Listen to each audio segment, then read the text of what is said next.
মানুষেরা, আমি আল্লাহর কাছে গুনাহ করার পরে মাপ চাও। আমি আল্লাহর কাছে যদি গুনাহ করার পরে তওবার মতো তওবা করিয়া কবরে যাইতে পারো, আমি আল্লাহ তুমি বান্দাকে মাফ করার জন্য কাল কিয়ামতের কঠিন ময়দানে বাহানা তালাশ করে ওই চিরস্থায়ী একটা জিনিস জান্নাত নামক ওইটার ভিতরে তোমাকে প্রবেশ করায় দেব। সুবহানাল্লাহ। আল্লাহর নবী বিশ্ব নবী আমার হাদিস দিয়ে বলতেছেন, আল্লাহর নবী কুরআনের ভাষায় বলে না, আল্লাহর নবী হাদিস দিয়ে বলতেছেন, আত-তাইবু মিনাজ যামবি কামান লা যামবা লা।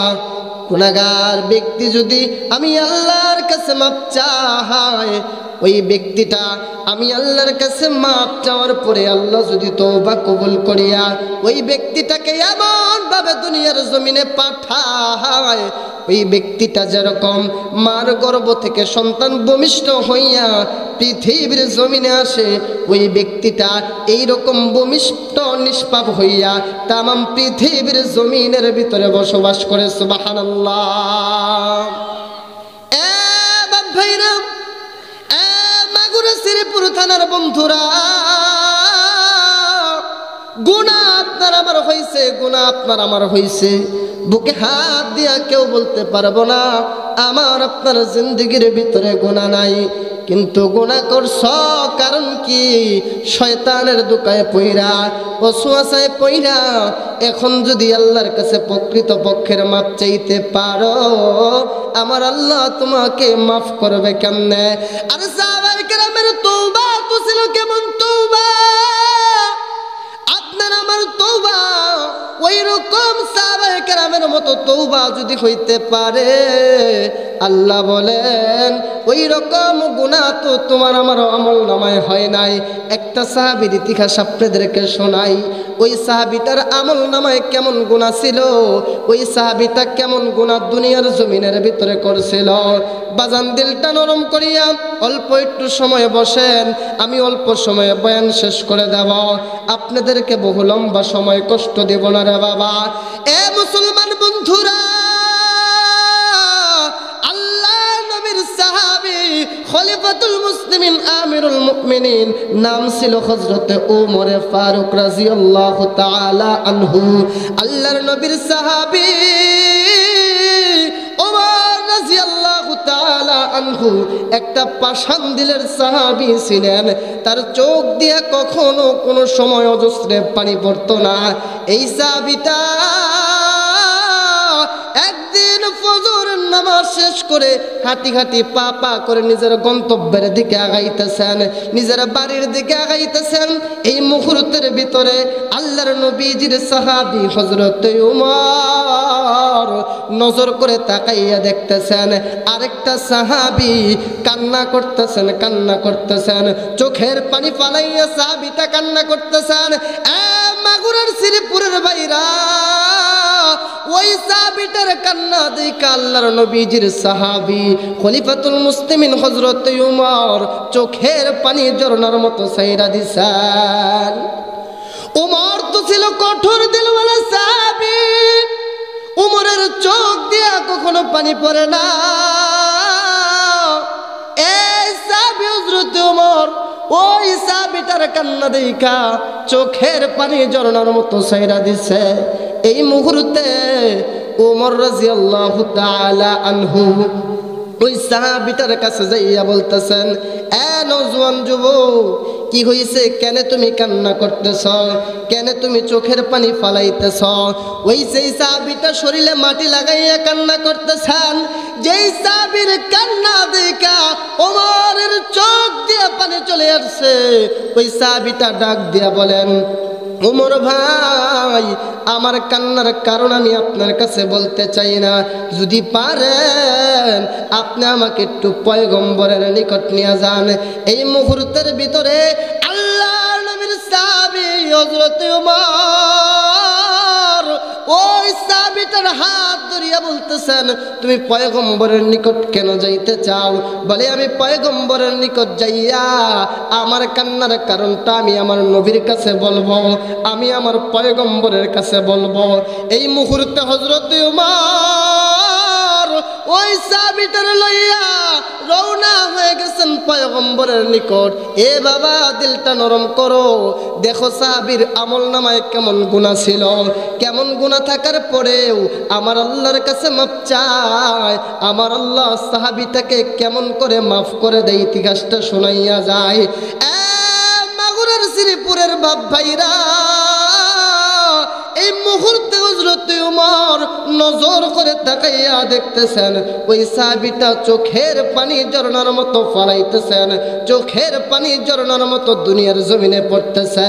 সাহাবীটার কান্না দেখা উমরের চোখ দিয়ে যখন পানি চলে আসছে, উমর রাদিয়াল্লাহু তাআলা আনহু সাহাবীটাকে লইয়া পয়গম্বরের দিকে যখন অগ্রসর হইতেছেন, পয়গম্বরের কাছে যখন নিয়ে যাবেন, আল্লাহর নবী বিশ্বনবী ফজরের সালাত শেষ কইরা নিজের হুজরা খানার ভিতরে যখন বিশ্রাম করতেছেন, আরাম করতেছেন, ওমর রাদিয়াল্লাহু তাআলা আনহু পয়গম্বরের ঘরের সামনে যাইয়া পয়গম্বরকে যখন সালাম দিছেন, আসসালামু আলাইকুম ওয়া রাহমাতুল্লাহ, পয়গম্বর বুঝতে বাকি নাই ওমর চলে আসছে। পয়গম্বর সাথে সাথে ঘরের দরজা খুলে দিছে। পয়গম্বর ঘরের দরজা খুইলা দেখতেছেন যে ওমরের চোখ দিয়া কোনোদিন এক ফোঁটা পানি আমি নবীজি দেখলাম না। এই ওমর ঝর্ণার মতো চোখের পানি ফালাইয়া কান্না করতেছেন। আল্লাহর নবী ডাক দিয়ে বলেন, ওমর, কার এত বড় সাহস, কে তোমারে মারছে? এই মক্কা মদিনার জমিনের ভিতরে কার এত বড় সাহস? উমর রে, কে তোমাকে আঘাত করছে? তুমি আমার কাছে বলো, আমি পয়গম্বর তার বিচার করব। উমর রাদিয়াল্লাহু তাআলা আনহু ডাক দিয়া বলেন, নবী গো, আমাকে কেউ মারে নাই, মারে নাই। আমি আপনার একটা সাহাবীর কান্না দেখা চোখের পানি ধরে রাখতে পারলাম না, আমার চোখ দিয়া অজস্রে পানি চলে আসছে। আল্লাহর নবী বিশ্বনবী ডাক দিয়ে বলতেছেন, উমর, কই কই সাহাবীটা কই, আমার কাছে নিয়ে আসো। এই মুহূর্তে আল্লাহর নবীজির সাহাবী হযরত উমর ওই সাহাবীটাকে যখন সামনে নিয়ে আসছেন, এই মুহূর্তের ভিতরে পয়গম্বর নজর করে তাকাইয়া দেখতেছেন যেই সাহাবীটা সকালবেলা মাটি শরীরে লাগাইয়া কান্না করতেছেন, ওই সাহাবীটার চোখ দিয়া উমরের চোখ থেকেও বেশি ওই সাহাবীটার চোখ দিয়া পানি পড়তেছে। আল্লাহর নবী বিশ্বনবী ডাক দিয়ে বলেন, সাহাবী রে, কি হইছে? কেন তুমি কান্না করো? কেন তোমার চোখ দিয়া পানি পড়ে? সাহাবীটা ডাক দিয়ে বলেন, ইয়া রাসূলুল্লাহ, ইয়া হাবিবাল্লাহ, নবী গো, আমার দিল সাক্ষী দেয় আমি নবীজি দুনিয়ার জমিন থেকে জাহান্নামী হয়ে গেছি। আল্লাহর নবী বিশ্বনবী ডাক দিয়ে বলেন, সাহাবী, আমি হইলাম আখিরি জামানার পয়গম্বর, আমি হইলাম উম্মতের কাঙ্গারি, তুমি আমার সামনে থেকে জাহান্নামী হয়ে যাইবা, আমি পয়গম্বর এটা কখনো মানতে পারি না। এ সাহাবী, আমার আল্লাহর দয়া, আমার আল্লাহর মায়া তোমার গুনার চেয়ে অনেক বেশি। আরে সাহাবী, তুমি কি এমন গুনাহ করছো? তোমার গুনাহ কি জমিনের চাইতে বেশি? ওই সাহাবীটা ডাক দিয়ে বলেন, ইয়া রাসূলুল্লাহ, ইয়া হাবিবাল্লাহ, নবী গো, আমার দিল সাক্ষী দেয় আমার গুনাহ জমিনের চাইতেও বেশি। আল্লাহর নবী বিশ্বনবী ডাক দিয়ে বলেন, সাহাবী, তোমার গুনাহ কি আসমানের চাইতেও বেশি? ওই সাহাবীটা ডাক দিয়ে বলেন, ইয়া রাসূলুল্লাহ, ইয়া হাবিবাল্লাহ, নবী গো, আমার দিল সাক্ষী দেয় আমার গুনাহ আসমানের সম পরিমাণে তার থেকেও বেশি। ইয়া রাসূলুল্লাহ, ইয়া হাবিবাল্লাহ, আমার গুনাহ আল্লাহর তাআলার আসমানের চাইতেও বেশি। আল্লাহর নবী বিশ্ব নবী ডাক দিয়ে বললেন, সাহাবী রে, কান্না করিস না, কান্না করিস না।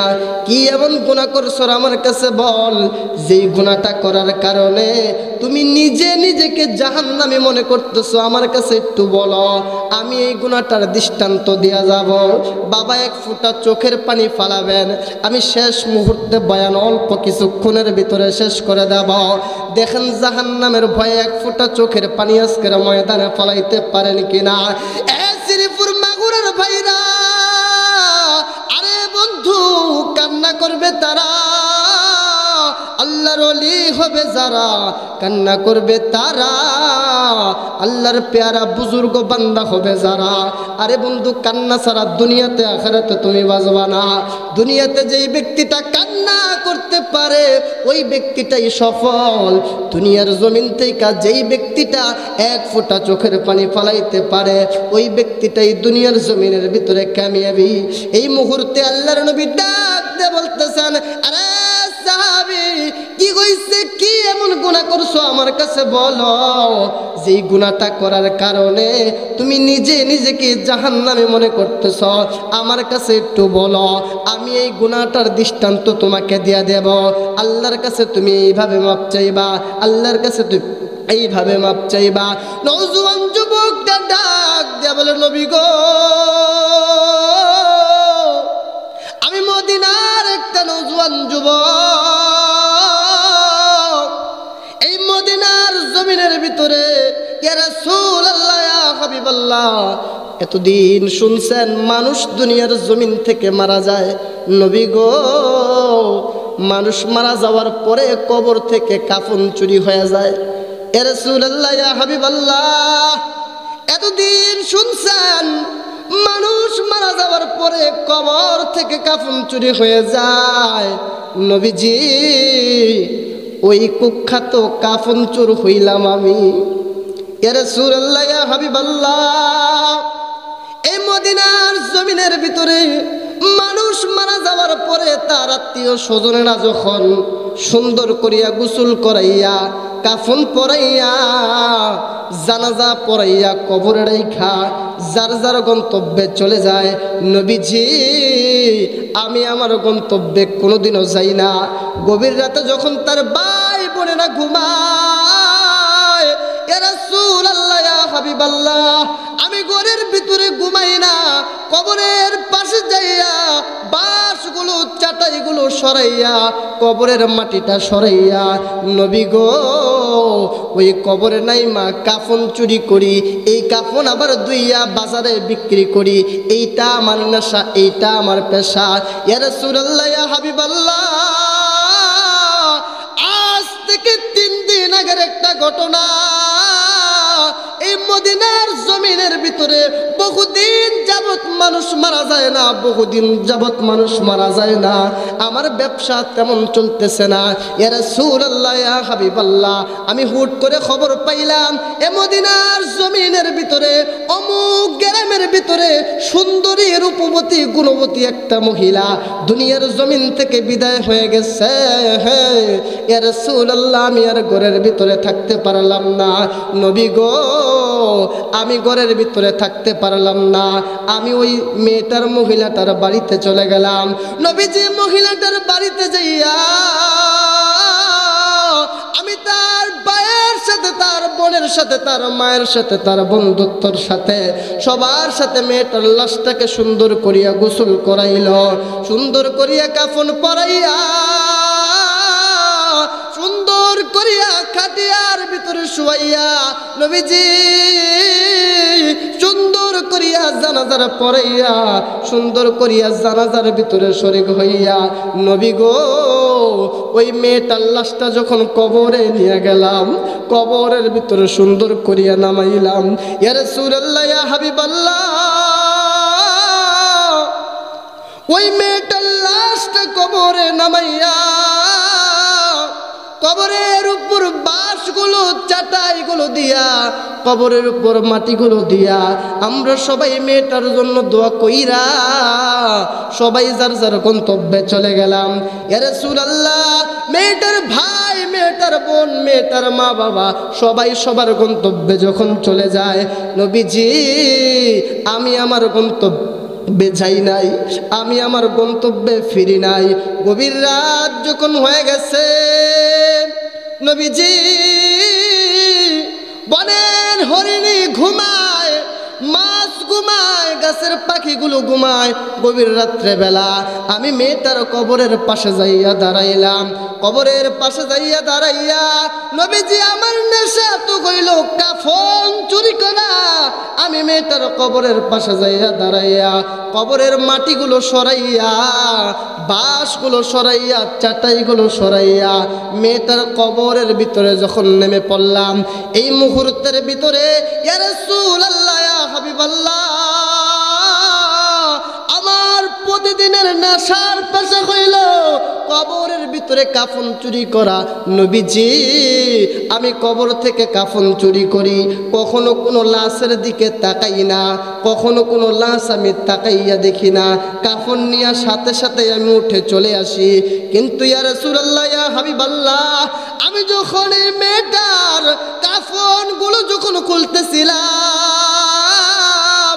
এই মুহূর্তের ভিতরে কাফনগুলো লইয়া যখন আমি আমার গন্তব্যের দিকে আগাইব, ইয়া রাসূলুল্লাহ, ইয়া হাবিবাল্লাহ, শয়তান আমাকে পিছন থেকে ধোঁকা দিল, শয়তান আমাকে পিছন থেকে ওয়াসওয়াসা দিল। শয়তান আমাকে ডাক দিয়ে বলে, যুবক তাকাইয়া দেখ কত সুন্দর একটা মহিলা, এমন সুন্দর মহিলা জীবনে দেখছো কিনা? এমন সুন্দর চেহারার মায়াবী মহিলা তুমি জীবনে দেখছো কিনা? যুবক রে, আজকে যদি তুমি চাও এই মেয়েটাকে তুমি উপভোগ করতে পারো, বাধা দেওয়ার মতো কেউ নাই, বাধা দেওয়ার মতো কেউ নাই। মেয়েটার ভাইও নাই, মেয়েটার বোনও নাই, মেয়েটাও হাত নাড়াইতে পারবে না, মেয়েটাও জবান দ্বারা কিছু বলতে পারবে না। হ্যাঁ, মাগুরার শ্রীপুরের বাব্বাইরা, ওই পরিমাণ গুনাহ তো আমার আপনার আমলনামায় হয় না। হয় কেন আজকে আল্লাহ তাআলার কাছে মাপ চাইব না? কেন আমি আর আপনি আল্লাহর কাছে তওবা করব না? আল্লাহর নবী তো বলেন, মান আরাফা নাফসাহু ফাকাদ আরাফা রাব্বাহু, যেই ব্যক্তি নিজের চিনছে ওই ব্যক্তিটা আল্লাহরে পাইছে। যে ব্যক্তি নিজের চিনে নাই ওই ব্যক্তি কোনোদিন আল্লাহরে পায় নাই। আপনার কবরে আপনি যাবেন, আমি মাওলানার কবরে মাওলানা যাব। আপনার কবরের হিসাব আপনি দেবেন, আমি মাওলানার কবরের হিসাব আমি মাওলানা দেব। বাবারে, তাই বলতেছি, দিলটা নরম করিয়া শেষ সময়ে গভীর রাতে এক ফোঁটা চোখের পানি দেখেন ফালাইতে পারেন কিনা? দিলটা নরম হয় কিনা? বন্ধু, এই মুহূর্তের ভিতরে নওজোয়ান যুবকটা ডাক দিয়ে বলতেছেন, ইয়া রাসূলুল্লাহ, ইয়া হাবিবাল্লাহ, নবীজি আমি মেয়েটার উপরে যখন জাপাইয়া পড়লাম, আমি কুকুরের মতো, হাইওয়ানের মতো, জানোয়ারের মতো মেয়েটার উপরে ঝাপাইয়া আমি আমার কাজকর্ম শেষ করে যখন উঠে আসতেছিলাম, এই মুহূর্তে আমি কানে শুনি মেয়েটা পিছন থেকে ডাক দিয়ে বলে, যুবক, আমার দেহের ভিতরে কলঙ্ক ছিল না, আমার দেহের ভিতরে নাপাকি ছিল না। যুবক রে, আমার ভাইয়েরা, আমার বোনেরা সুন্দর করিয়া গোসল করাইয়া, সুন্দর করিয়া কাফন পরাইয়া আমার কবরে রাইখা গেছে। যুবক, তুমি আমার আজকে নাপাক বানাইয়া গেলা। যুবক, তুমি আমাকে আজকে কলঙ্কিনী বানাইয়া গেলা। নওজোয়ান যুবক, এতদিন পর্যন্ত দুনিয়ার জমিনের ভিতরে বসবাস করছি। যুবক রে, কেউ বলতে পারবে না আমি কোনোদিন নাপাকের সাথে ছিলাম, কেউ বলতে পারবে না আমি কোনোদিন জিনার ভিতরে ছিলাম, কেউ বলতে পারবে না আমি কোনোদিন হারামের সাথে ছিলাম। নওজোয়ান যুবক, তুমি আজকে আমাকে কবরের ভিতরে নাপাক বানাইয়া গেলা। লিখে নে রে যুবক, কাল কিয়ামতের কঠিন ময়দানে আমি আল্লাহর কাছে তোর বিরুদ্ধে কিন্তু নালিশ করে দেব। যুবকটা ডাক দিয়ে বলেন, ইয়া রাসূলুল্লাহ, ইয়া হাবিবাল্লাহ, নবীজি এই মেয়েটা যখন আমাকে এইভাবে পিছন থেকে কথাগুলো বলছে, আমি তাকাইয়া দেখি মেয়ে নাই, মেয়ে নাই, কেমন জানি পিছন থেকে কথাগুলো আমার কানের ভিতর আসতেছিল। ইয়া রাসূলুল্লাহ, ইয়া হাবিবাল্লাহ, সময় থেকে আমার দিলের ভিতরে বড় ভয়, কোন দিন জানি আমার জাহান্নাম ধরে ফেলে, কোন দিন জানি জাহান্নাম আমার পাত্র হয়ে যায়। নবী গো, আমি খানা খাইতে যাই, খানা খাইতে পারি না, আমি ঘুমাইতে যাই, ঘুমাইতে পারি না, আমি রাস্তা দিয়ে হাঁটতে যাই, হাঁটতে পারি না। ইয়া রাসূলুল্লাহ, ইয়া হাবিবাল্লাহ, দিলের ভিতরে ভয়, জাহান্নাম কখন জানি আমাকে গিলে ফেলে, আমি কি মাপ পাবো নাকি? পয়গম্বর ডাক দিয়ে বলেন, সাহাবী, দূর হয়ে যা, দূর হয়ে যা, আমার চোখের সামনে থেকে তুই চলে যা। এই মুহূর্তের ভিতরে কিতাবের লেখক বলেন, ওই সাহাবীটা যখন পয়গম্বরের সামনে থেকে দূরে চলে যায়, এই মুহূর্তে পয়গম্বরের সামনে থেকে দূরে যাইয়া এক পাহাড়ের কিনারায় দাঁড়াইয়া, জঙ্গলের কিনারায় দাঁড়াইয়া চোখের পানিগুলো ফালাইয়া আমার আল্লাহরে যখন ডাক দিছে, আল্লাহ আপনার পয়গম্বর আমাকে দূর দূর করিয়া তাড়াইয়া দিছে, আপনি আমাকে তাড়াইয়েন না। এই মুহূর্তের ভিতরে কিতাবের লেখক বলেন, ওই সাহাবীটা যখন একটানা 40 দিন পর্যন্ত চোখের পানি ফালাইছেন, পোকা মাকড় খাইয়া নিজের শরীরের ভিতরে পোকা মাকড় গুলাকে বাসা বাঁধা চোখের পানি ফালাইয়া আমার আল্লাহর কাছে চাইছেন, আমার আল্লাহ ওই সাহাবীটাকে মাফ করে দুনিয়ার জমিন থেকে জান্নাতের টিকেট দিয়া কবরে নিছেন। সুবহানাল্লাহ। এ মুসলমান যুবক ভাইরা, ওই পরিমাণের গুনাহ তো আমার আপনার হয় না, তাহলে কেন আজকে আল্লাহর কাছে চাইব না? কেন আজকে দুনিয়ার মানুষের কাছে চাইব? কেন আজকে আল্লাহর কাছে তওবা করব না? যুবক ভাই যারা আছো, কেন আজকে আল্লাহর কাছে গুনাহ থেকে মাপ চাবা না? আমার আল্লাহ তো বলেন, আল্লাহর নবী তো বলেন, আত-তাইবু মিনাজ যামবি কামাল্লা যামবালা।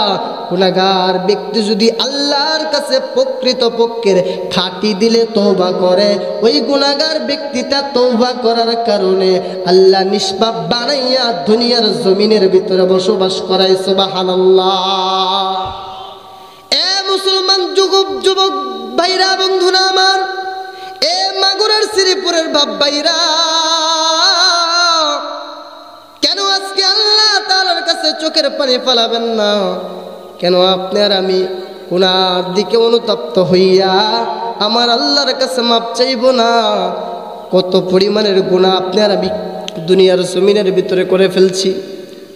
এ যুবক বন্ধুদেরকে ডাক দিয়ে বললেন, যদি বলে যুবক আল্লাহর কাছে মাপ চাও, আল্লাহর কাছে গুনাহ থেকে মাপ চাও, কিছু কিছু যুবক আছে ডাক দেয়া বলে, হুজুর এখন চাবো না, যখন সময় হবে তখন চাবো। আমি বলি, তোমার সময়টা কখন হবে? বলে, হুজুরও যখন বৃদ্ধ হয়ে যাব তখন আল্লাহর কাছে মাপ চাইব। আমি বলি, বলেন তো দেখি বাবা, হায়াত এবং মৌত কার হাতে? জুড়ে বলেন, কার হাতে? আমি মাওলানা বয়ান করে বাড়িতে যাইতে পারবো কিনা কোনো গ্যারান্টি আছে? কোনো গ্যারান্টি নাই। আপনি বয়ান শেষ করে শোনার পরে মাহফিলের গেট থেকে বের হতে পারবেন কিনা কোনো গ্যারান্টি নাই। যুবক, তোমাদেরকে একটা মেসেজ দেই, গোটা পৃথিবীর জমিনের ভিতরে যেই সমস্ত যুবকরা যার আদর্শ নিয়ে চলতো, যার আদর্শ নিয়ে মানত, তার মতো নওজোয়ান একটা যুবক ছিল মাইকেল জ্যাকসন। মাইকেল জ্যাকসনের নাম শুনছেন কিনা? এই মাইকেল জ্যাকসন আল্লাহর বান্দা, আমেরিকার বাসিন্দা। এই মাইকেল জ্যাকসনের জীবনী পড়ছি। এই মাইকেল জ্যাকসন একটা গান বলতো, একটা গান শুধুমাত্র স্টেজের ভিতরে বলতো, তার প্রতি রাতের হাদিয়া হইতো crore crore million billion dollar টাকা। এই মাইকেল জ্যাকসন আল্লাহর বান্দা, আমেরিকায় বসবাস করত।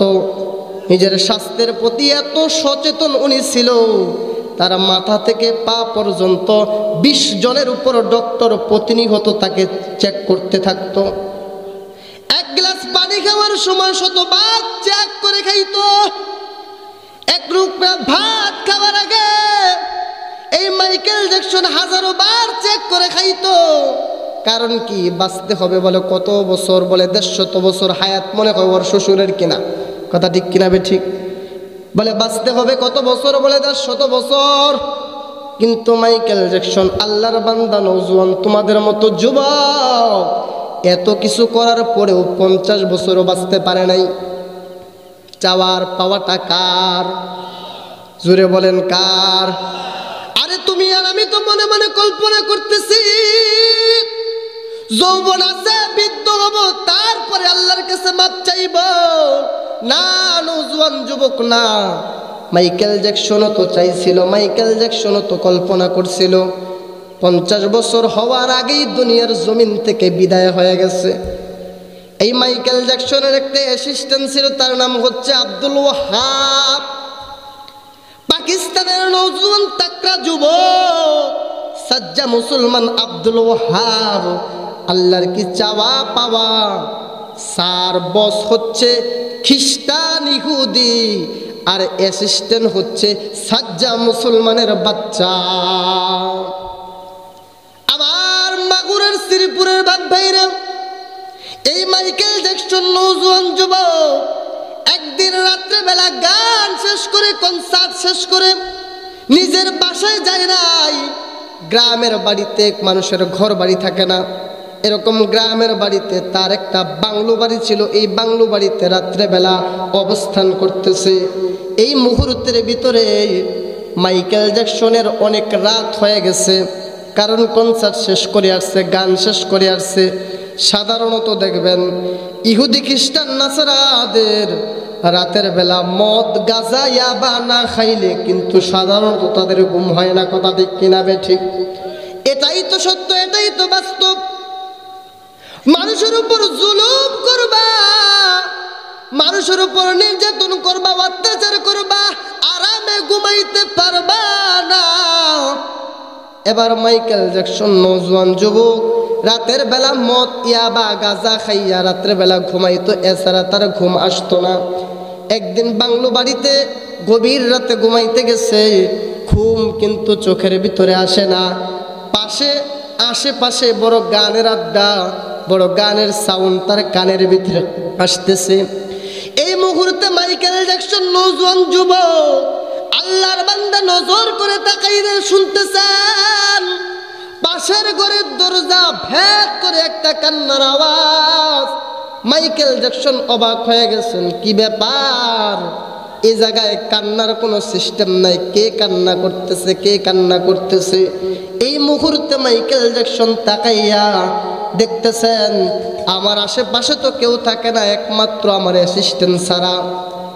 এই মুহূর্তে মাইকেল জ্যাকসন আল্লাহর বান্দা নওজোয়ান যুবক নিজের ঘরের দরজাটা খুলে অ্যাসিস্ট্যান্টের ঘরের দরজার সামনে দাঁড়াইছে। দাঁড়ায়া অ্যাসিস্ট্যান্টের ঘরের দরজার সামনে এভাবে টোকা দিছে। সাথে সাথে অ্যাসিস্ট্যান্ট আব্দুল ওয়াহাব ঘরের দরজা খুলে দিছে। আব্দুল ওয়াহাবের দিকে মাইকেল জ্যাকসন নজর করে তাকাইয়া দেখতেছেন চোখের পানি ঝর্ণার মতো অজস্রে পড়ে। মাইকেল জ্যাকসন ডাক দিয়ে বলে, শত শত মানুষের মাঝখান থেকে তোমাকে বাছাই করে তোমাকে আমি আমার অ্যাসিস্ট্যান্ট বানাইলাম। তোমার ভিতরে আমানতদারি আছে, এটাই তো সত্য। মুসলমানের ভিতরে আমানতদারি থাকবে, এটাই তো সত্য। কথা ঠিক কিনা বেঠে? নওজোয়ান যুবক আল্লাহর বান্দা এই মুহূর্তে মাইকেল জ্যাকসন তাকাইয়া দেখতেছেন তার অ্যাসিস্ট্যান্ট আব্দুল ওয়াহাবের চোখ দিয়ে ঝরনার মতো পানি। আব্দুল ওয়াহাবকে মাইকেল জ্যাকসন ডাক দিয়া বলে, কি হইছে? কেন তুমি কান্না করতেছো? তোমার চোখে পানি কেন? তোমার ঘর থেকে তো আওয়াজ আসার কথা গানের, তোমার ঘর থেকে তো আওয়াজ আসার কথা নর্তকীদের, তোমার ঘর থেকে তো আওয়াজ আসার কথা মদের, কিন্তু কি ব্যাপার, কি হইছে? কেন তুমি চোখের পানি ফালাইয়া কান্দ? মাইকেল জ্যাকসন এই কথা বলার পর আব্দুল ওয়াহাব ডাক দিয়ে বলে, স্যার আমি কান্না করার কারণ হইল আজ থেকে 3 থেকে 4 মাস আগে এইরকম কোন একটা রাতে আমার বাবা দুনিয়ার জমিন থেকে চলে গেছে। স্যার গোটা পৃথিবীর জমিনের ভিতরে আমি ঘুরে দেখছি, গাড়ি খালাইলে গাড়ি পাওয়া যায়, বাড়ি হারাইলে বাড়ি পাওয়া যায়, কিন্তু বাবা হারাইলে মা হারাইলে কোনোদিন পাওয়া যায় না, কথা ঠিক কিনা বেঠা? এই মুহূর্তে আব্দুল ওয়াহাব ডাক দিয়ে বলে, স্যার এইরকম কোন এক রাতে আমার বাবা দুনিয়ার জমিন থেকে চলে যায়, আমি আমার বাবার জন্য আজকে রাতে নামাজ পড়া আল্লাহ তাআলার কাছে কোরআন তেলাওয়াত করতেছি।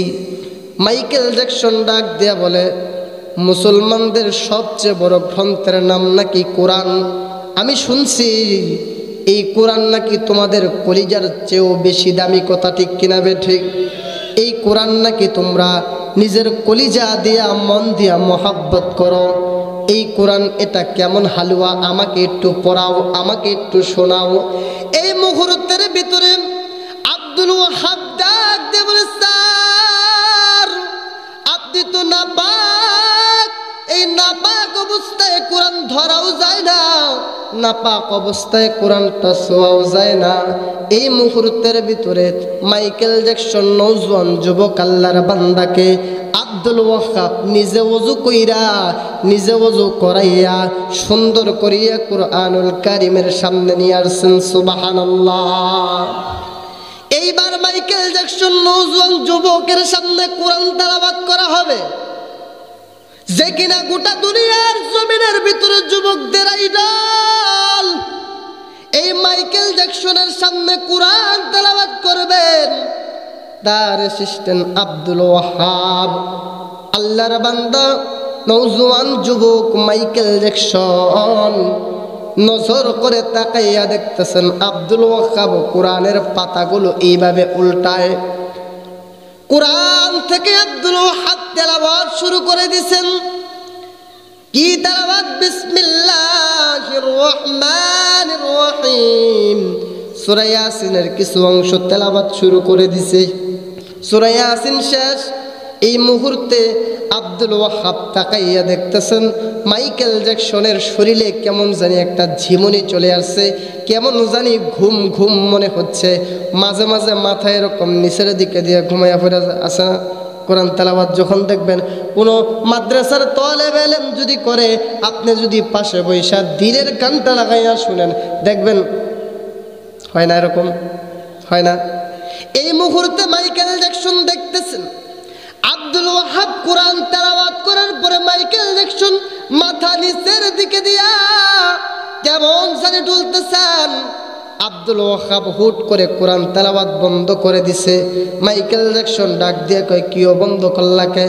পৃথিবীর কোনো ডাক্তার আজ পর্যন্ত আমাকে রাতের বেলা ট্যাবলেট না খাওয়াইয়া ঘুম পাড়াইতে পারতো না। পৃথিবীর কোনো মানুষ আমাকে রাতের বেলা মদ ইয়াবা গাঁজা না খাওয়াইয়া ঘুম পাড়াইতে পারতো না। তুমি এমন কি গ্রন্থ পড়লা, যেই গ্রন্থটা পড়ার কারণে আমার ঘুম চলে আসলো? এইটা কি এমন গ্রন্থ পড়লা?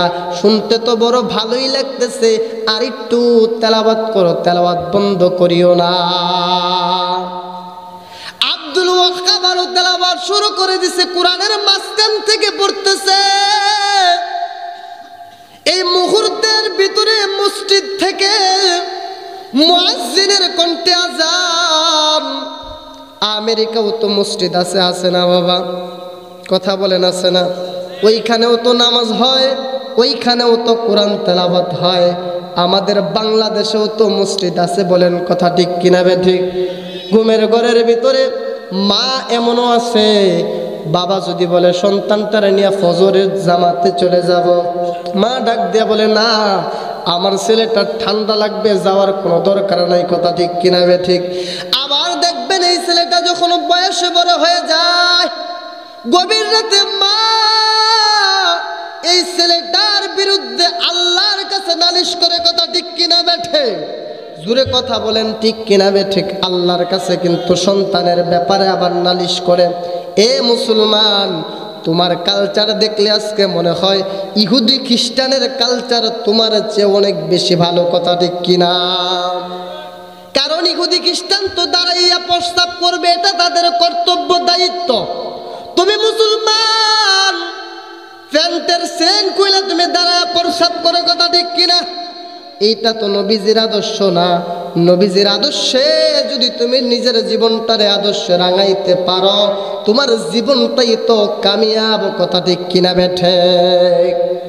এই মুহূর্তে মাইকেল জ্যাকসনকে বলা হলো, স্যার আজান চলে আসছে, আমরা নামাজে চলে যাব। মাইকেল জ্যাকসন ডাক দিয়া কয়, আমারও নামাজে নিয়ে যাও। সুবহানাল্লাহ কইবেন না? আরে চিনেন নাই মাইকেল জ্যাকসনটা, চিনলে কথা কইতেন। আরো জোরে বলেন সুবহানাল্লাহ। বলে আমারও নামাজে নিয়ে যাও। আব্দুল ওয়াহাব তো অবাক, কি ব্যাপার স্যার, আপনাকে নামাজে নিয়ে যাওয়া যাবে না? বহু লম্বা ঘটনা। কিন্তু মাইকেল জ্যাকসন শেষ পর্যন্ত 150 বছর হায়াত যাওয়ার পরবর্তীতে 50 বছরও বাঁচতে পারে নাই। কথা ঠিক কিনা বেঠে? এ নওজোয়ান যুবক আল্লাহর বান্দা, মাইকেল জ্যাকসন তো নিজের শরীরের প্রতি, নিজের স্বাস্থ্যের প্রতি কতটুকু গুরুত্ববান ছিল, কতটুকু দায়িত্ববান ছিল। আপনি আর আমি তো তার কোনা পর্যন্ত যাই নাই। তাহলে কোন দিন আপনি আমার মৃত্যু চলে আসে, কোন দিন আপনি আমার কাছে আজরাইল চলে আসে, কোন দিন শ্রীপুরের জমিনের ভিতরে আপনার জন্য বাঁশ কাটা হয়ে যায়, কোন দিন শ্রীপুরের জমিনের ভিতরে মাইকে এলান হয়ে যায়, অমুক বাড়ির অমুক দুনিয়ার জমিনে নাই, আগামীকালকে সকালবেলা তার জানাজা। কথা ঠিক কিনা বেঠে? তাহলে রমজান মাস সামনে আসতেছে, এটা পরিবর্তনের মাস। এই মাসে আল্লাহর কাছে চাইব, এই মাসে আল্লাহর কাছে আমরা মাপ চাইব, আল্লাহর কাছে তওবা করব। এই রমজান মাসে আমরা মা বাবার খেদমত করব। রাজি আছি তো? কথা বলেন, রাজি আছেন কিনা? কিন্তু তামাম পৃথিবীর জমিনের ভিতরে দেখবেন কিছু মানুষ আছে রমজান মাসের ভিতরে বউরে নিয়ে আলাদা ইফতার করে, সেহরি করে। পাশের ঘরের ভিতরে মা শুকনা মুড়ি, শুকনা পান্তা ভাত তারা খাইয়া সারাদিন রোজা রাখে। কথা ঠিক কিনা বেঠে? আমার দেশের বহু মানুষ আছে আল্লাহ পাওয়ার জন্য রমজান মাসে দৌড়ায়, আল্লাহ পাওয়ার জন্য রমজান মাসে মক্কা মদিনা যায়, আল্লাহ পাওয়ার জন্য রমজান মাসে তাবলিগে বের হয়ে যায়। ঘরের ভিতরে মা শুধুমাত্র পান্তা ভাত খাইয়া, চেহারি খাইয়া সারাদিন রোজা রাখে, শুকনা মুড়ি খাইয়া ইফতার করে। সন্তান হতবাগা, কপাল পোড়া, মার খোঁজ খবর ভালো করেও নেয় না। কথা ঠিক কিনা? আল্লাহ তো কুরআনুল কারীমের ভিতরে বলতেছেন, وَقَضَى رَبُّكَ أَلَّا تَعْبُدُوا إِلَّا إِيَّاهُ وَبِالْوَالِدَيْنِ إِحْسَانًا। আল্লাহর নবী বলেন, আল্লাহ পাক রব্বুল আলামিন কুরআনুল কারীমের ভিতরে বলতেছেন, আমি আল্লাহর পরে যদি তুমি কাউকে মানো, আমি আল্লাহর পরে যদি তুমি কাউকে সেজদা করো, আমি আল্লাহর পরে যদি তুমি কাউকে অনুসরণ করো, তা একমাত্র হইল তোমার মা আর একমাত্র হইল তোমার বাবা। সুবহানাল্লাহ। কিন্তু তামাম পৃথিবীর জমিনের ভিতরে মা বাবাই সবচেয়ে বড় অপমানিত, ঘৃণিত। কথা ঠিক কিনা?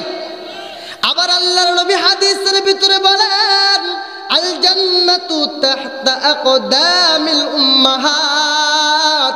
এই মা বাবার পায়ের নিচে সন্তানের জান্নাত।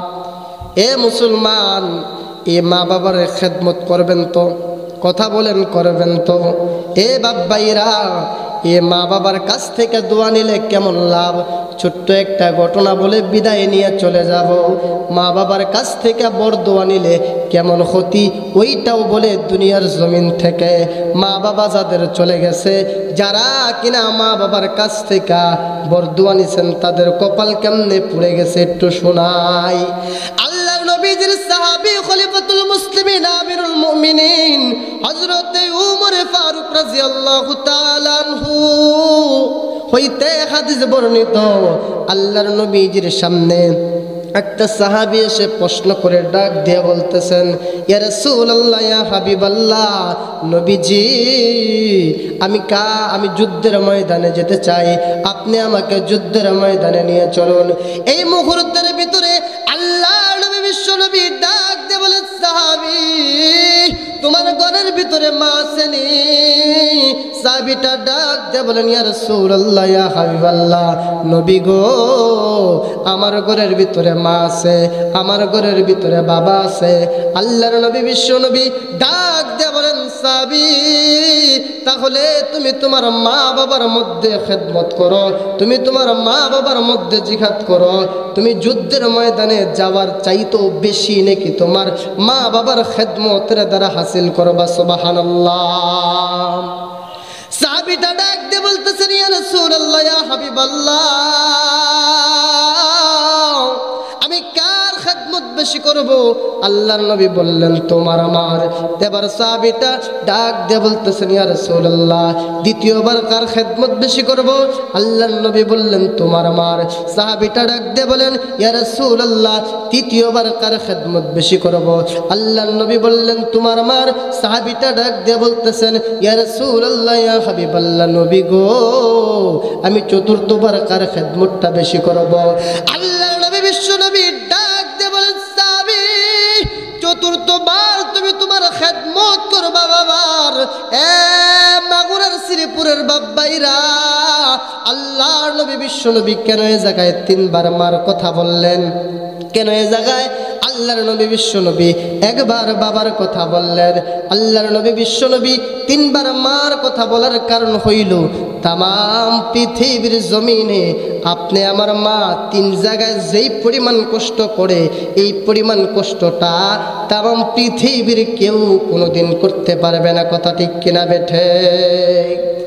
আল্লাহর নবীকে প্রশ্ন করা হলো, ইয়া রাসূলুল্লাহ, ইয়া হাবিবাল্লাহ, তিনবার মা যে জায়গায় কষ্ট করে, নবী গো, প্রথম মা কোথায় কষ্ট করে?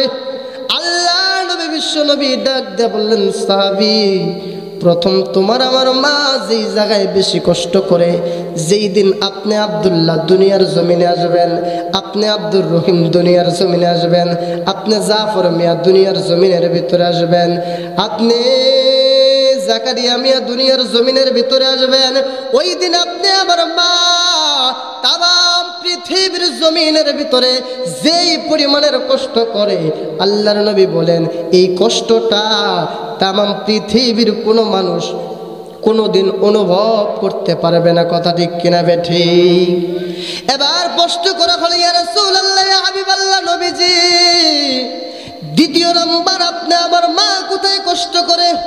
আল্লাহর নবী বিশ্ব নবী ডাক দিয়ে বললেন, সাহাবী,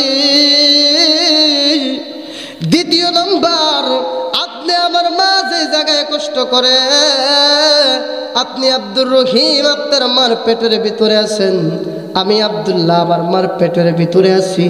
মার পেটের ভিতরে অন্ধকার কুটকুটে কবরের মতো একটা ঘর। আপনার বয়স যখন 8 মাস 9 মাস, মতান্তরে 10 মাস, 8-9 মাসের বাচ্চা কিন্তু পেটের ভিতরে লাড়াচাড়া করতে পারে না বাবা। হাত লড়ায়, পা লড়ায়, সন্তানের পা দুইটা মার কলিজা বরাবর থাকে। গভীর রাতে যখন মার আশেপাশে সবাই ঘুমায়, আপনি আমার মা, আপনি আব্দুর রহিমের কষ্ট হবে দেখা, আপনি জাফর মিয়ার কষ্ট হবে দেখা, মা ডানে ঘুমায় না, মা বামেও ঘুমায় না, সুন্দর করিয়া সোজা অবস্থায় শুইয়া থাকে। রাত্রের 1টা 2টা যখন বাইজা যায়, মা ঘুমাইতে পারে না। আপনি আব্দুর রহিম মার কলিজা বরাবর যখন লাথি মারেন, আপনি আমার মা চিৎকার যেইভাবে মাইরা ওঠে, আল্লাহর নবী বিশ্ব নবী বলেন, এই কষ্টটা তাম পৃথিবীর জমিনের ভিতরে কোনো মানুষ কোনোদিন কোনো সময় অনুভব করতে পারবে না। এবার আল্লাহর নবীকে প্রশ্ন করা হলো, ইয়া রাসূলুল্লাহ, ইয়া হাবিবাল্লাহ, নবী গো,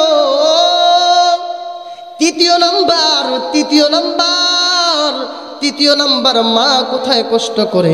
আল্লাহর নবী বিশ্ব নবী ডাক দিয়ে বলেন, সাহাবী, যেই দিন দুনিয়ার জমিনের ভিতরে তোমার বয়স 1 বছর, মতান্তরে 1.5 বছর 2 বছর, এমতো অবস্থায় তোমার মা তোমাকে নিয়ে যখন খানা খাইতে বইছে, খাবার খাইতে বইছে, এই মুহূর্তের ভিতরে তোমার মার সাথে দাদা বইছে, দাদি বইছে, ভাই বইছে, বাবা বইছে, তুমি আব্দুর রহিম, তুমি আব্দুল্লাহ, তোমার মার কুলের ভিতরে বসা অবস্থায় প্রস্রাব পায়খানা যখন করে দাও, দেখবেন এমতো অবস্থায় কিন্তু কিছু কিছু সময় বাবা পর্যন্ত নাক ছিটকায়, ঘৃণা করে না বাবা?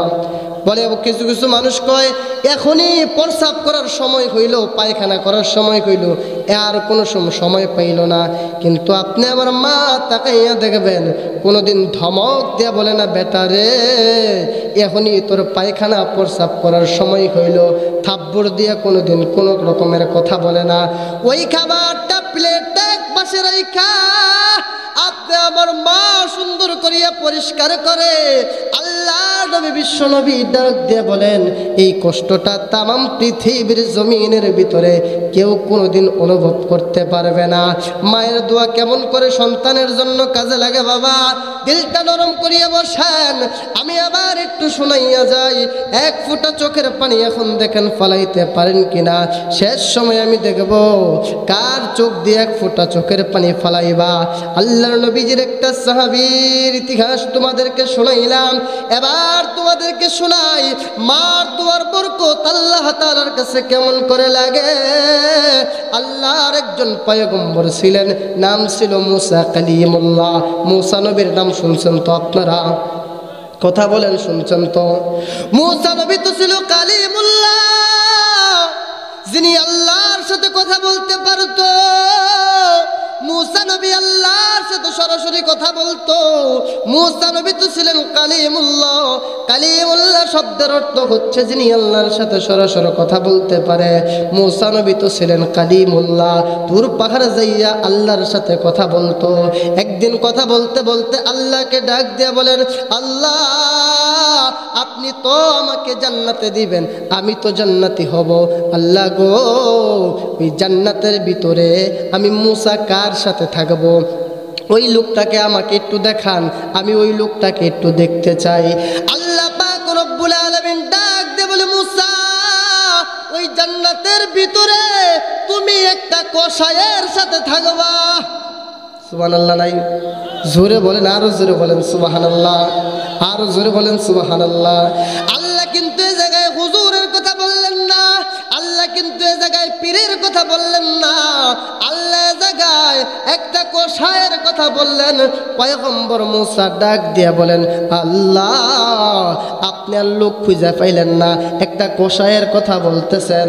আল্লাহ পাক রব্বুল আলামিন ডাক দিয়া বলেন, মুসা এটা দুনিয়ার যেমন তেমন কসাই না, এটা আমি আল্লাহর পাগল, দুনিয়ার পাগল না, আমি আল্লাহর পাগল।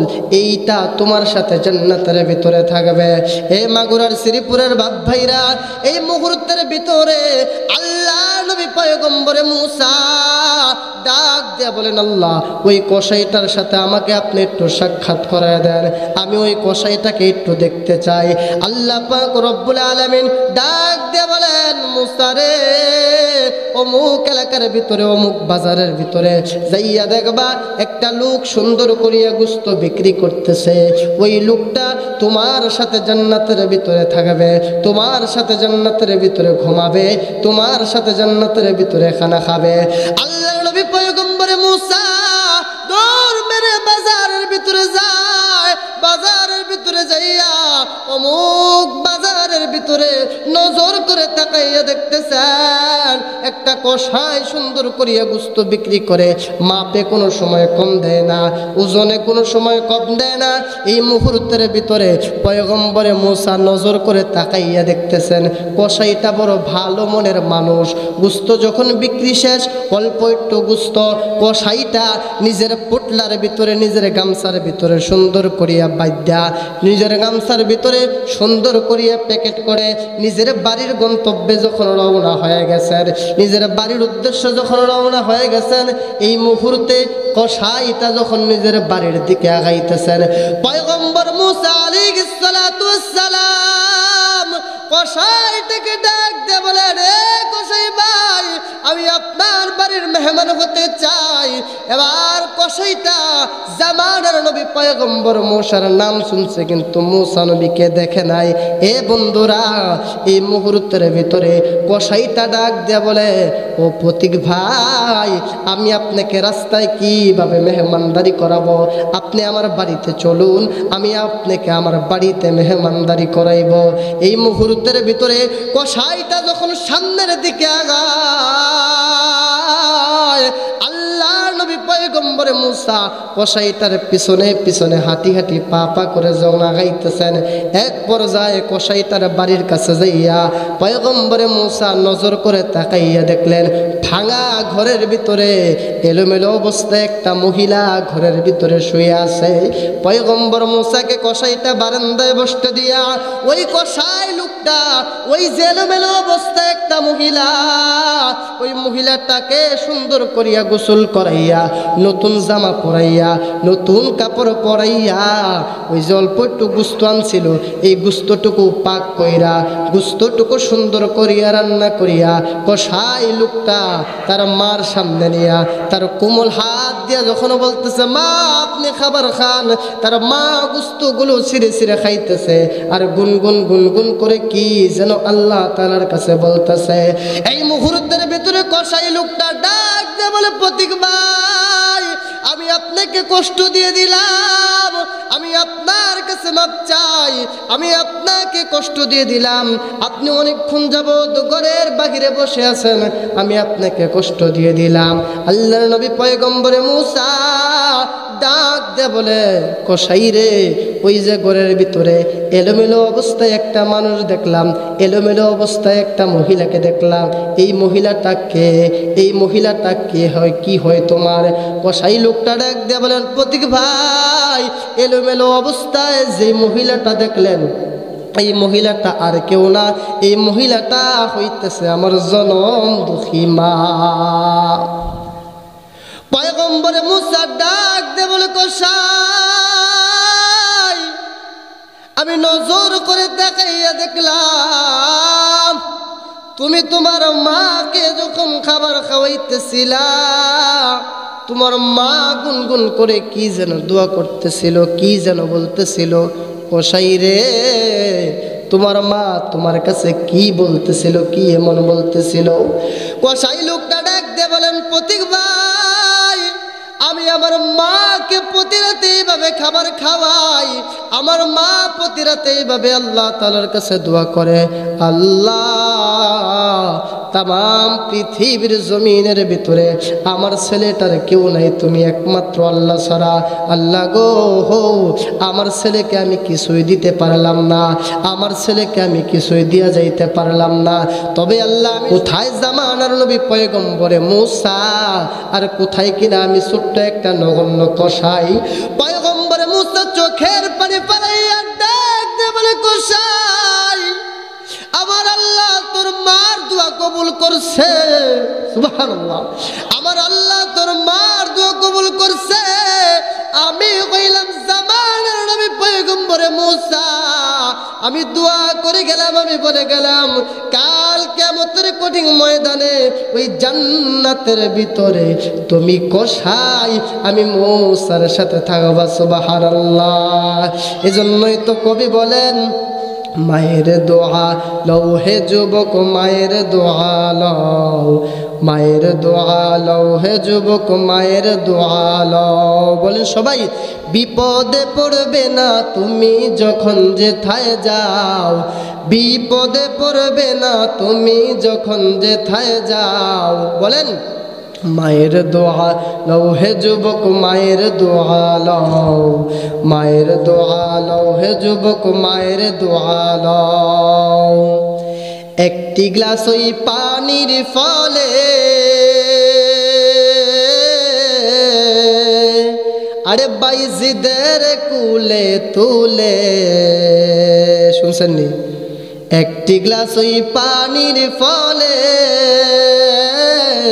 আরে বাইজিদের কুলে তুলে, আরে হাত তুলে মা বলে বাইজিদকে ওলি বানাও, হাত তুলে মা বলে বাইজিদকে ওলি বানাও।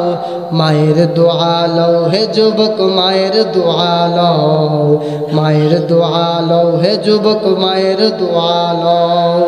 মায়ের যদি দোয়া করে আমার দয়ার আল্লাহ কবুল করে, আর সেই দোয়াটা কবুল হয় যে ফল দেখিতে পাও, সেই দোয়াটা কবুল হয় যে ফল দেখিতে পাও। মায়ের দোয়া লও হে যুবক, মায়ের দোয়া লও, মায়ের দোয়া লও হে যুবক, মায়ের দোয়া লও। নারায়ে তাকবীর, নারায়ে তাকবীর। এ বাবাজিরা, তাহলে মায়ের দোয়ার দরকার আছে কিনা নাই? কথা বলেন না কেন, মায়ের দোয়ার দরকার আছে কিনা নাই? আমি এই ময়দানটার ভিতরে দেখতে চাই শেষ সময় কার কার মা আছে, দুইটা হাত আগান তো। কার কার মা আছে দেখতে চাই? আল্লাহু আকবার। আল্লাহ, যার যার মা জীবিত আছে, জীবিত আছে সবার মা। আল্লাহু আকবার। আল্লাহ তাআলা সবার মাকে নেক হায়াত দান করুক। সকলে বলেন আমিন।